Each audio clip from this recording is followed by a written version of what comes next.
The four-step has a long and colorful history. It was one of the mainstays of the Oxford group. It was something which they did not make up themselves. They inherited this from going way, way back into all religious and ecclesiastical writings. There was something about the necessity to finally get honest and thorough about ourselves that the ancients knew about. And this came on down to the Oxford group. And of course, this was very important for them, because when Henry VIII kicked the Pope out and kicked Catholicism out because he wanted a divorce and the Pope wouldn't give it to him, he started the Church of England. And what he did, among other things, was he got rid of confession in the sense of confessing to a priest or another human being. And this whole business of inventorying or getting ready to make a confession was something which the Oxfordians believed in, and so they taught this right from the beginning to Bill and the others who got started in those early days. And the idea was pretty simple, that we have to get fully honest with ourselves before honesty really means anything. If you were listening or reading along with Michael as he read chapter 5, remember that first paragraph makes it quite clear that we don't recover if we do not have the willingness or the capacity to be honest with ourselves. And what could be more honest with ourselves than making a full and complete moral inventory? There's a very interesting thing at work here, because the big book lays out a particular way of going about being freed from the defects of character and the guilts which we brought in with us. And that methodology requires of us that we do some work first. And that's going to follow us the rest of our sober lives. First we do what we're supposed to do, and then God does what He promises. And so we start right out here with the understanding that we're going to have to find out what's wrong with us. And remember back there in the third step, and we talked about this last week, when we asked God to take away our difficulties in the third step, we knew in general terms that there was something dreadfully wrong with us, but we didn't know what it was because we hadn't made any effort yet to find out. And so when we get to the fourth step, this is where we're going to make a strenuous effort to find what it is that's wrong with us. This is absolutely essential, and it's something which carries forward for the rest of our lives. And the 12th step, of course, tells us that we're to practice these principles in all of our affairs. And one of the critical things that we will be called upon to do by both the 10th step and the 11th step is to inventory each day, and as we go through the day, our defects of character when they come up, and to take care of them immediately. But in order for us to be able to do that, we're going to have to first learn how to do it. Now let's go back to the basic stuff. The big book talks about a simple kit of spiritual tools. And it nowhere defines this, except that in general we can pretty well decide what those spiritual tools are. And the first of those tools would be inventory. Next we find admission, and then submission to God, and then making amends, and then prayer, meditation, and working with others. And these 5 tools, these spiritual tools, are the things which we will be using for the rest of our lives as we go through our lifetime of sobriety and spiritual growth and service. It's exactly this way. If you went down to the local Cadillac dealer and got a job as a mechanic, and they took you out into the garage area and they showed you a big chest full of tools and a whole bunch of electronic stuff and many things like where you're going to be aligning the wheels and all this stuff. And you'd never seen this before, and you'd never used it before. You would not expect him to say, okay, see that Cadillac over there, go fix it, whatever is wrong with it. You would know that you would would have to learn how to use these tools. And that's exactly what happens to us as we work the steps. We begin our course of instruction in using these tools. Now, if we go to page 64, we see something, and actually the bottom of page 63, last two lines. This is following the third step. Next, we launched out on a course of vigorous action, the first step of which is a personal house cleaning, which many of us had never attempted. Now, I want you to notice the use of the word house cleaning there. This is more than inventory, isn't it? This is where we're going to clean up our side of the street. But the first thing that has to happen in order for us to be rid of the things in ourselves which need to go is to find out what they are. And so, going on top of page 64, though our decision, that refers to the decision of the third step. Though our decision was a vital and crucial step, it could have little permanent effect unless at once, notice those two words. This does not mean a year from now when your lazy sponsor gets around to it. The words are at once. And what part of it at once don't we understand? At once, followed by a strenuous effort to face and to be rid of the things in ourselves which have been blocking us. Notice that this is to be a strenuous effort. To face, first of all then, we must face the things in ourselves which have been blocking us. That is the function of the fourth and the fifth steps. In the fourth step we're going to write them out, and in the fifth step we're going to articulate them to another human being as well as to God, and having already done it for ourselves. And so we're going to make a strenuous effort to face and to be rid of. Now, being rid of the things which are blocking us is a function of God, isn't it? Now, we're going to start getting rid of some of this stuff right here in the fourth step, as we'll discuss in a little while. But the basic tool for being freed from these things which are blocking us, these defects of character, is the seventh step. And as far as our guilt and remorse and shame is concerned, it's the ninth step. Of course, the sixth and eighth steps fit in there, but they are preparatory steps. So this is telling us that once we've done this third step, now it's time to get busy and get down to work. Find out what's wrong with us,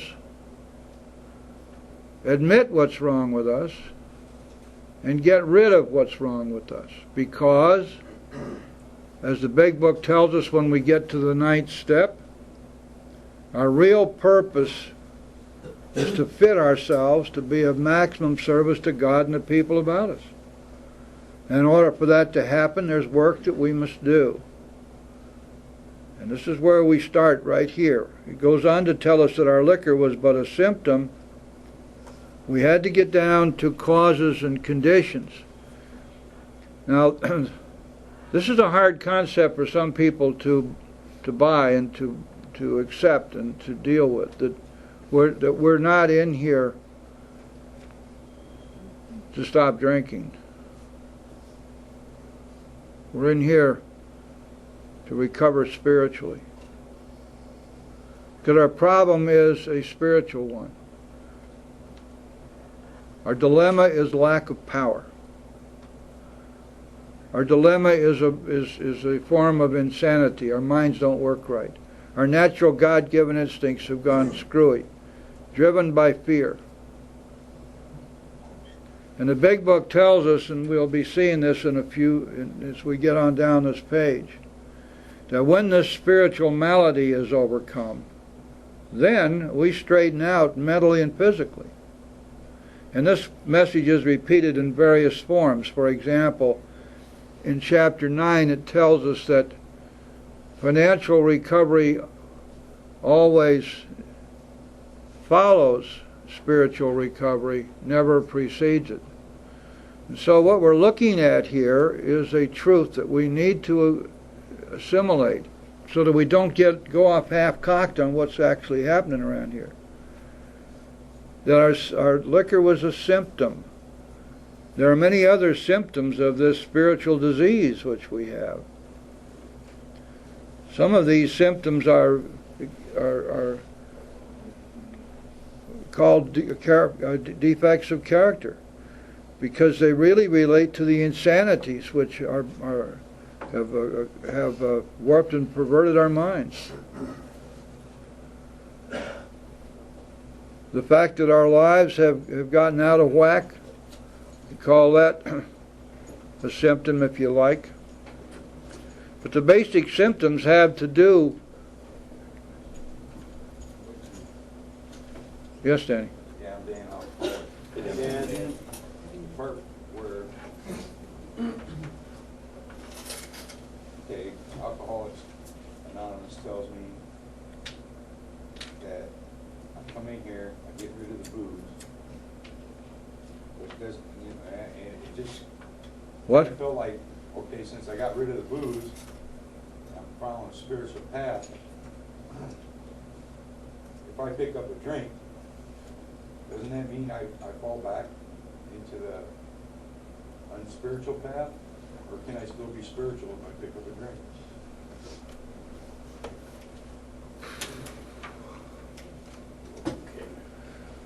What the Big Book tells us is that there is something wrong with our spiritual fitness. Let's take a look at it.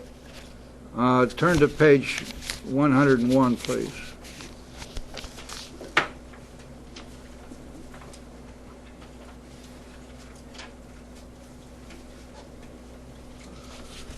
You'll notice that this is in the 12th step. Chapter 7 is talking about the fact that we can go anywhere and do anything that other people can do.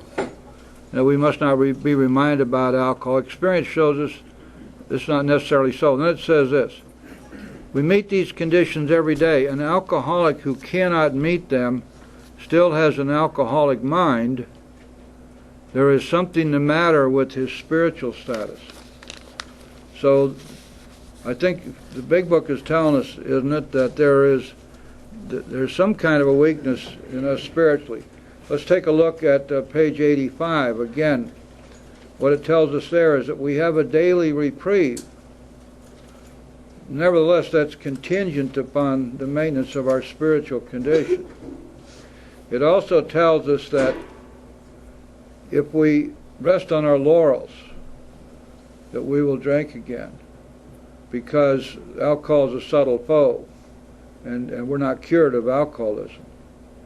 And so one would have to say, I think, Danny, that if I have lost the protection which I can have by being in God's pocket, by being in a state of surrender, then I will drink again. And if I drink again, it's a pretty sure bet there's something wrong with my spiritual status. Does that make sense?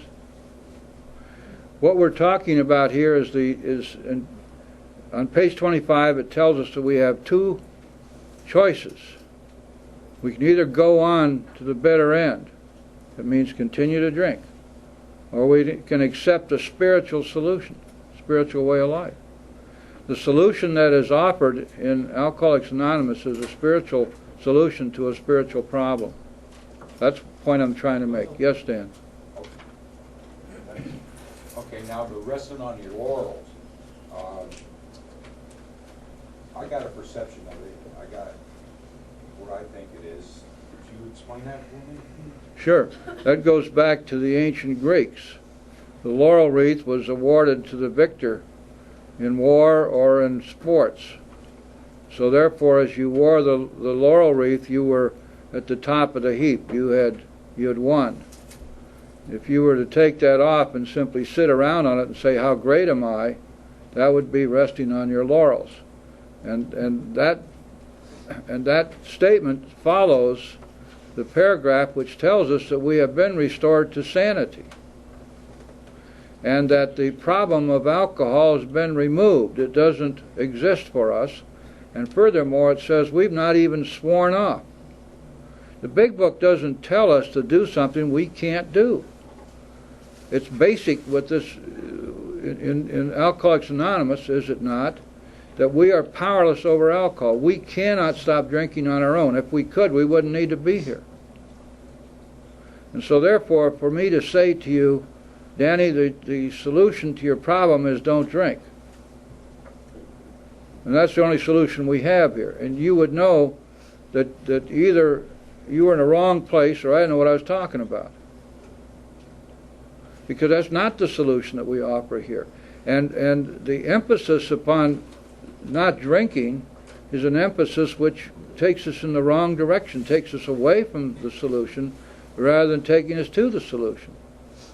The fact is that if we have followed the directions in the Big Book, we will reach a point where alcohol has been removed and the problem has been solved.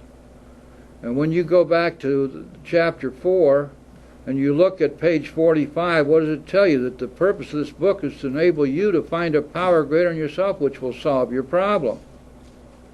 And this means it says we're going to talk about God.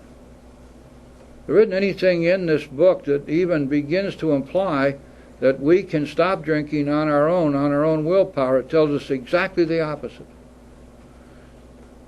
That our finest resources, as marshaled by the will, failed utterly, totally inadequate for the task at hand. We are powerless over alcohol. That's exactly what it means. We cannot stop drinking on our own. And anything which implies that somehow or another that's the solution to alcoholism is not the Big Book. I mean, it may be somebody else's way of doing it, and maybe it works for some people. But I've never seen it work for a true alcoholic. There are a lot of people wander in here who are described in page 22 in the book, and tells us about people who can stop or moderate if given sufficient reason to do so, because they're not chronic alcoholics. And that's fine. They're welcome as members. We love to have them around. The problem is that these folks can say, I didn't have to read the book, I didn't have to work the steps, I just don't drink and I go to meetings. And I'm doing fine. And the real alcoholic looks at him and says, wow, that's great, that's what I want, man. Give me that easier, softer way. You mean I don't have to work all these steps? All I got to do is just don't drink and go to meetings. Don't drink if your hind end falls off, man. Put it in a little red wagon and drag it to a meeting. I was told that when I first came around, don't drink and go to meetings. But then it came a point in time, and I was told that I had to change the person I brought in. I'd probably drink again, and that means working the steps and changing my life, and accepting the higher power. And I think we have to remember that this is a threefold disease: mental, physical, and spiritual. For me, and I know if I was to pick up a drink, all those values that I have achieved on a daily basis, I'd probably just lose them all again. I'd lose all that, the values that I've, achieved in the life that I have today. But I had to change the person, that I brought into these halls. And you're right, it's more than just, don't drink and go to meetings, don't drink and go to meetings. I mean, that's good maybe to, up around our way, we hear that a lot. And, maybe that's okay for a while, but you do have to change. And we have them up there that bounce in and out and do the same way. Yeah, right. It's, alcoholism is, I hate this disease. I've seen a lot of people, I've melted a few caskets, but And that's because people weren't willing to change. You're right. And that's what it's about. Yeah, thanks for sharing that. Yeah, I see absolutely no value in hiding the ball on a newcomer. I think newcomer deserves to be told right at the beginning how the cow ate the cabbage. And if we're going to tell them how we recovered, and we refuse to tell them that our recovery is spiritually based on a higher power of our own understanding, then we're lying to them, assuming that we have actually gone through a process of recovery. And the other thing about this change, it's in the promises say that our whole attitude and outlook upon life will change. And that apparently follows somewhere between the first step and the ninth step, somewhere halfway through, maybe in the fifth step. But we are going to undergo a change, but we don't undergo that change unless we do the work. There's something else which is absolutely fundamental here. What in the world are we doing here? Why is it that God, in His wisdom, brought us in? It's the second great miracle of our lives, the first being when we were born, maybe. There's a purpose here. There's a mission here. Our purpose, if our purpose is simply to survive, as that's what we've been doing out there, more or less surviving, or just to get by, if we don't accept the fact that God has a purpose for us being here, which is to carry His message to others, then I think we missed the boat entirely. Yes, sir. I was going to say, my name is Charlie, an alcoholic. Hey, Charlie. I'm an alcoholic of the hopeless variety. As Yes, sir. And I didn't drink. I went to meetings and didn't drink. The first time I got any time was being sober, and I was miserable. Right. I was miserable. I went to work and I came home, and all I did was work from home. I was miserable. I felt sick.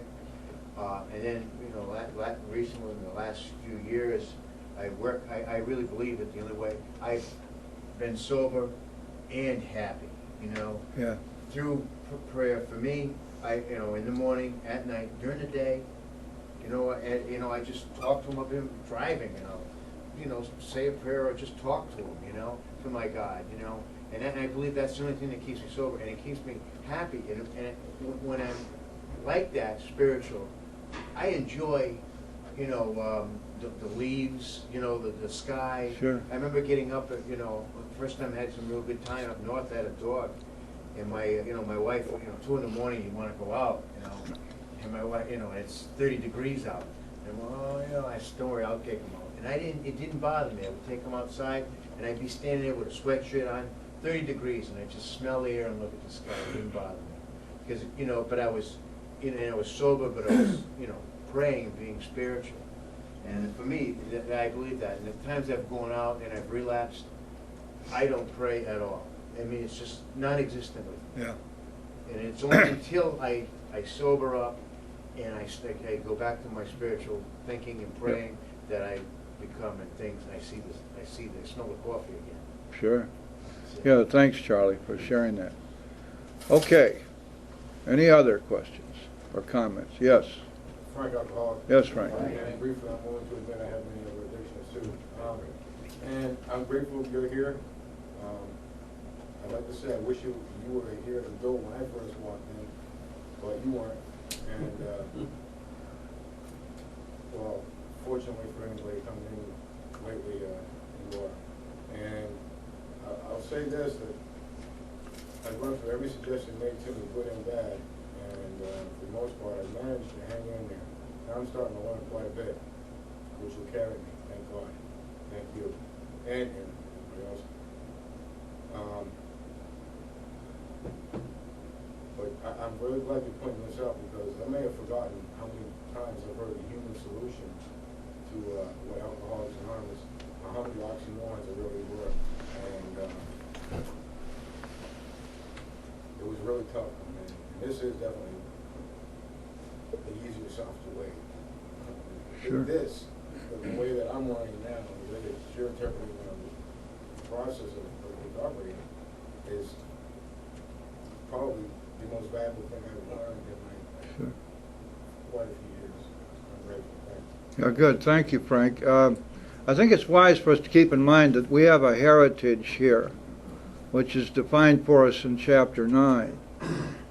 Our heritage is that we be happy, joyous, and free. But we have to work for that. This is not something we can get by channel surfing or wishing for osmosis to set in. It only comes about because we do the work. Well, when we do that, we get all kinds of things I can't imagine anyone not wanting to have once they've seen what happens. Remember what it tells us in the first part of chapter 7, that nothing will so much insure against the next drink as intensive work with alcoholics. Now that goes right back to Bill's story. What did he tell us there? And it's never been more true than it is today. He said if we fail to enlarge and perfect our spiritual life through work and self-sacrifice for others, we can't survive the certain low spots ahead. We'll drink again. It tells us that there is no greater joy, no greater wonder in the world than to have a host of friends and watch other people recover around you and feel you have a part in that and carrying God's message to them. I mean, these are things which are of inestimable value. You couldn't buy this stuff for $5 billion. The only way you get it is to work for it. But everybody who does work gets it. That's a true statement in the so-called promises. They'll always materialize if we work for them. And Dr. Bob in his story made it very clear. He said these steps never fail. If we go about it with one half the zeal we used to go about getting the next drink. I mean, there's evidence all around you. But the problem, I think, a lot of the problem today is that people don't study the big book. They run to the 12 and 12, or they run to some of the forms, or they get caught up in the human solutions and the psychobabble, and the big book it remains a mystery. So that's why in this step meeting we spend a lot of time on the big book and find out where everything is and how it all fits together, because it's true and it works. And if it did not work, there would be no AA today, and there would not be 50 other 12-step groups out there of one kind or another. And we wouldn't be in 165 different countries. And the big book wouldn't be selling 5 million copies a year. And if it didn't work, but it does work. So why in the world would anybody with their life hanging in the balance go anywhere but the big book that they know works and follow the directions? It's always a mystery to me. Why do we want to fight with something which has proven itself? When I came in, there were less than 200,000 members in this fellowship. Today, there are well over 5 million by most estimates. Although we can't, of course, get an accurate census.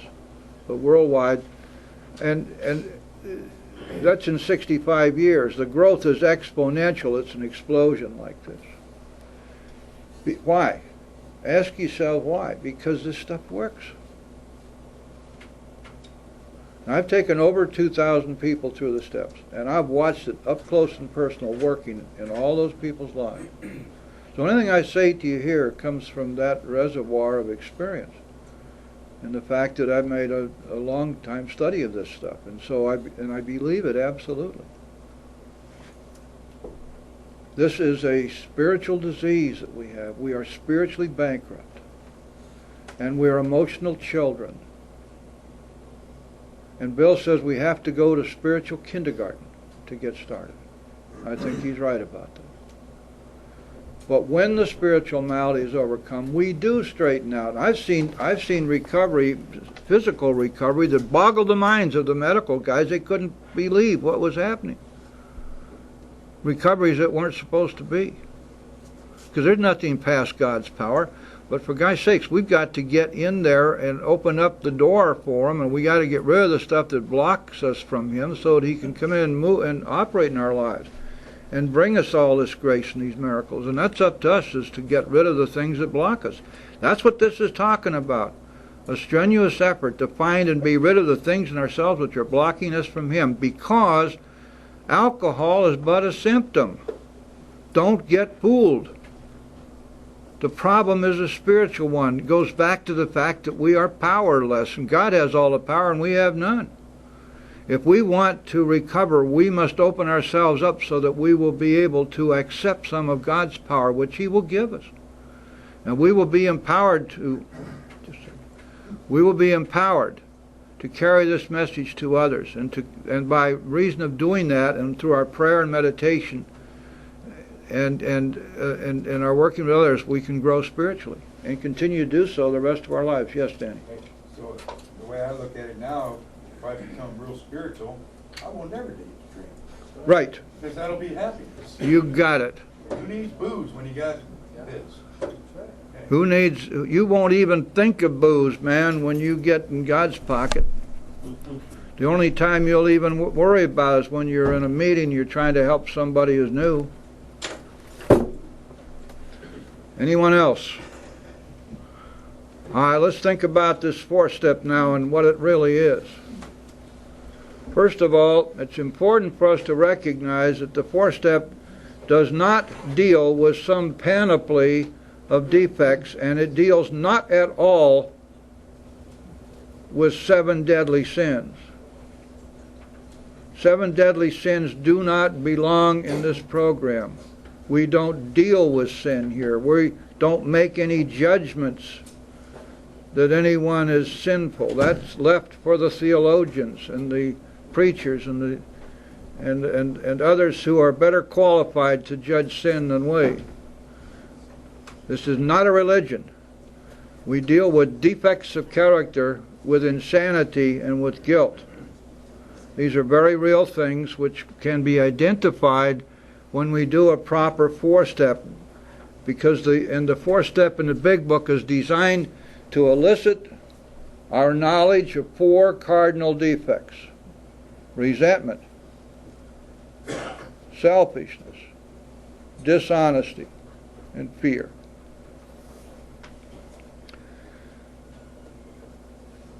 When we get to the 10th step, it asks us the same questions. We continue to watch for selfishness, dishonesty, resentment, and fear.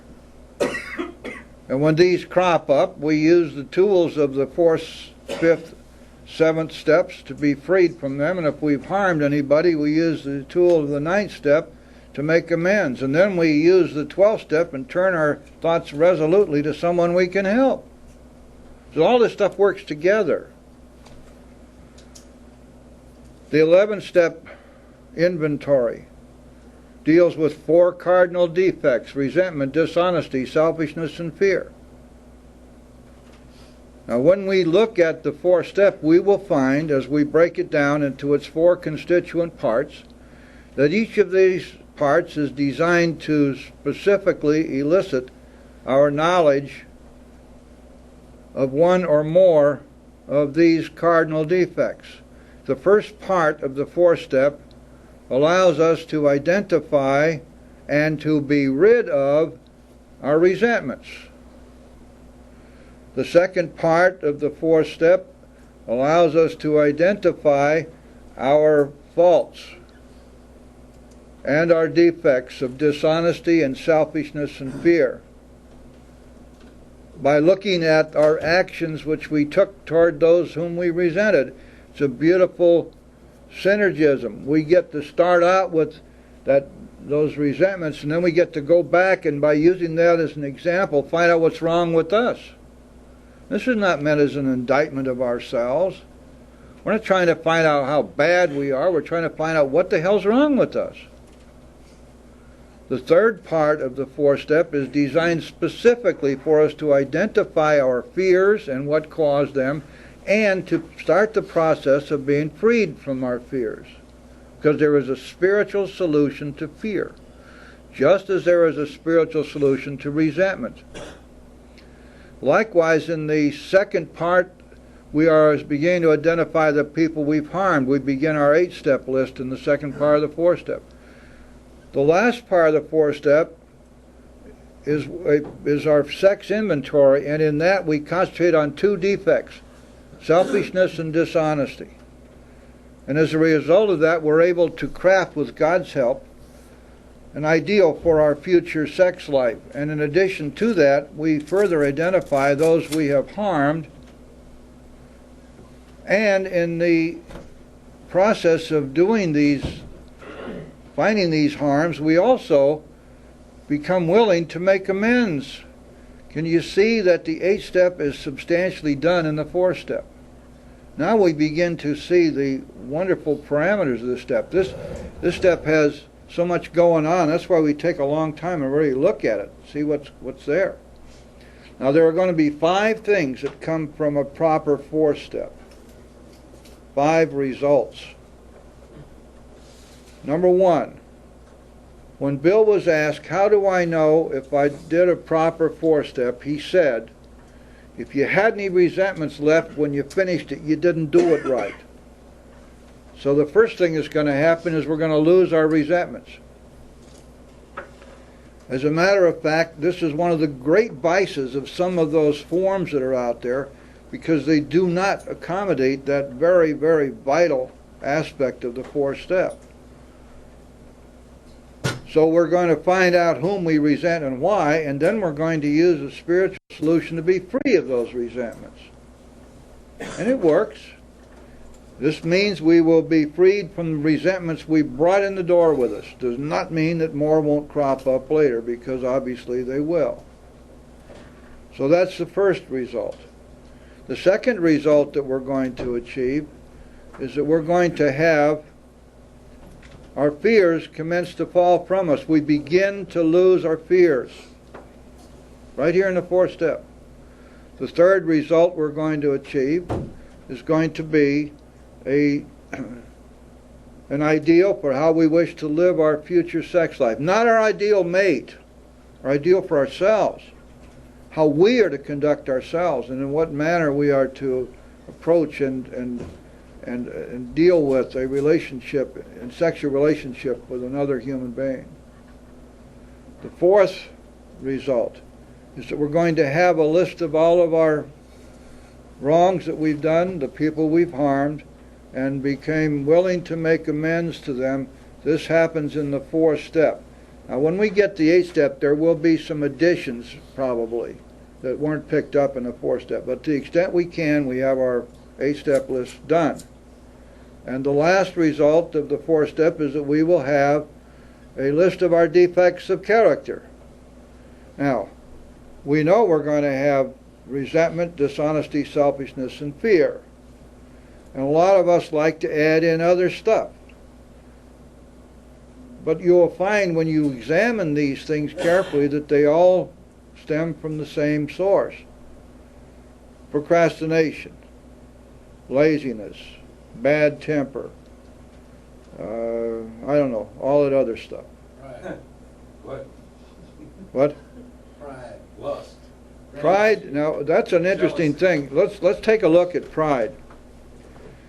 In Bill's analysis of this, which we find in the 12 and 12, he hits hard on pride as being really the progenitor of all of this. Now, is pride an integral part of self and selfishness and self-centeredness, or is it not? Now, the way Bill explains it in the 12 and 12, it would work out this way. That pride is the godfather of all of our defects, but fear is the hitman it sends out to destroy us. So you can deal with pride in any way you want, as a separate entity or as an integral part of self. If it is an integral part of self, we already know what we're going to do with that. The Big Book has told us we have to be free of self or it kills us. And we know that this is something that our steps are going to address themselves to primarily, is this release from the bondage of self. That's what we asked God to do in the 3rd step prayer, wasn't it? This was our primary concern. Relieve me of the bondage of self. So that, not so I can be healthy, wealthy, and wise, have a house on the bay and a 50-foot Matthews, so that I can better do thy will. Because that's the purpose. That's why we're here. If we ever lose sight of that, if we begin to think that all of this is about us, we're dead ducks. Because that's the epitome of selfishness and self-centeredness, isn't it? And we will never get out of that. It'll be impossible for us to fully surrender until we understand that we're here for a purpose.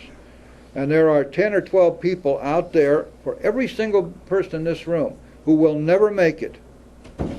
And many of them probably have a lot more reason or merit being here than we do. But God didn't choose them for his own purpose. We don't know why. All we know is that we've had these miracles,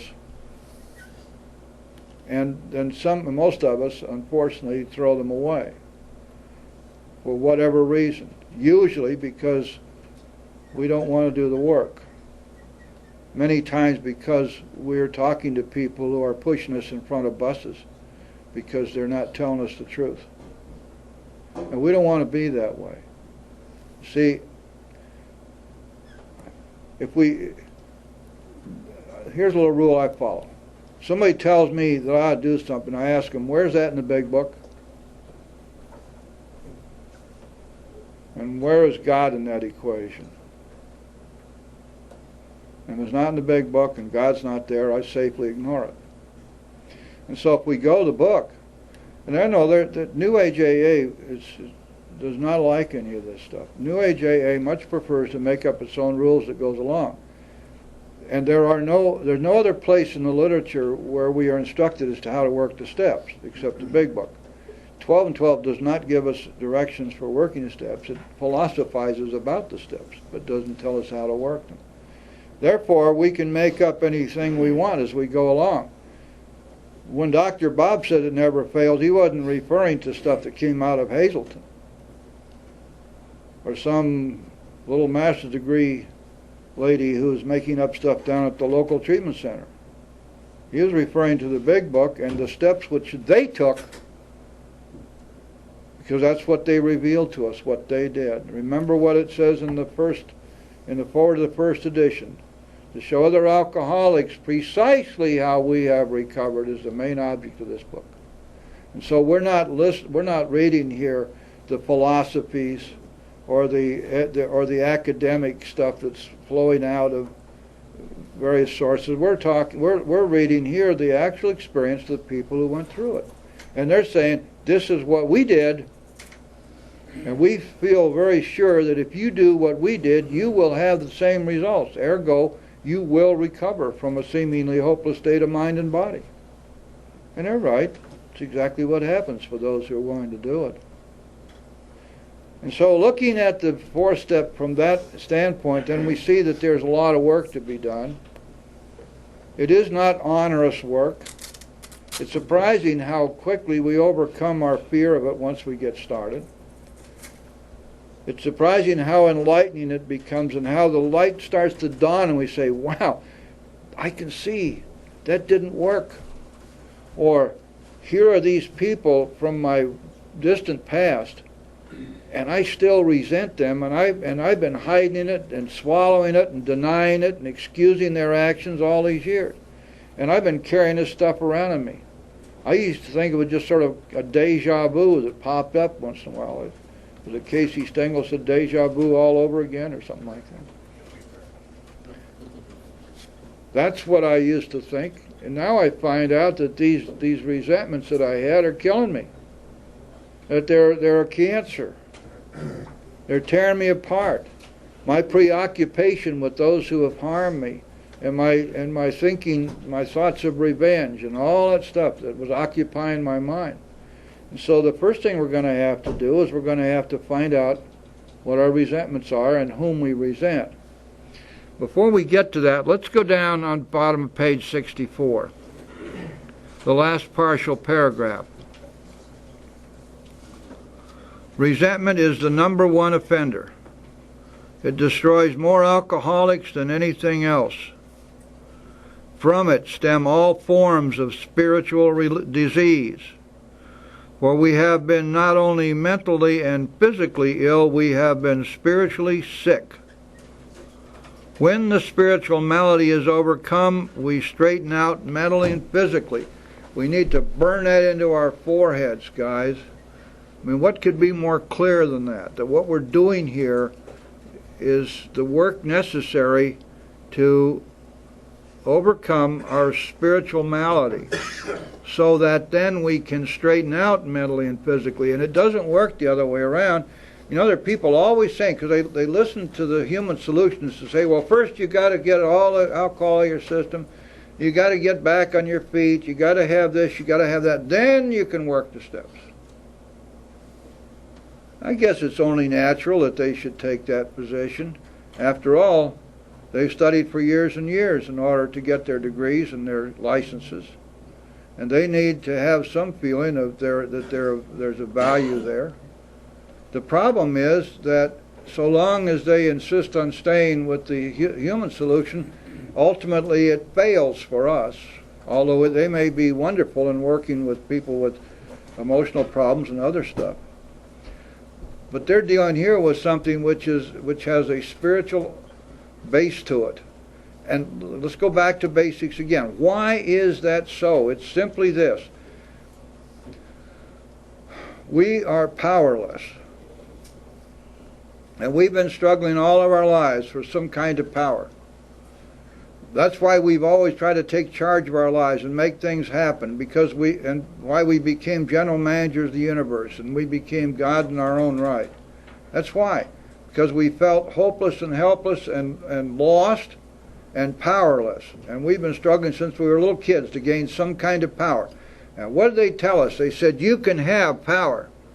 You can have happiness. You can have security. If you go out there and you get an education, and you get a career, you start making a lot of money and accumulate a lot of things, and when people come into your life, learn how to control them, learn how to influence them, learn how to get them to do what you want. And we believed all that, and when we set out to do it, we thought that our successes, one after another, were making it very possible for us to have a happy and secure life. But what really happened was that fear came into the picture.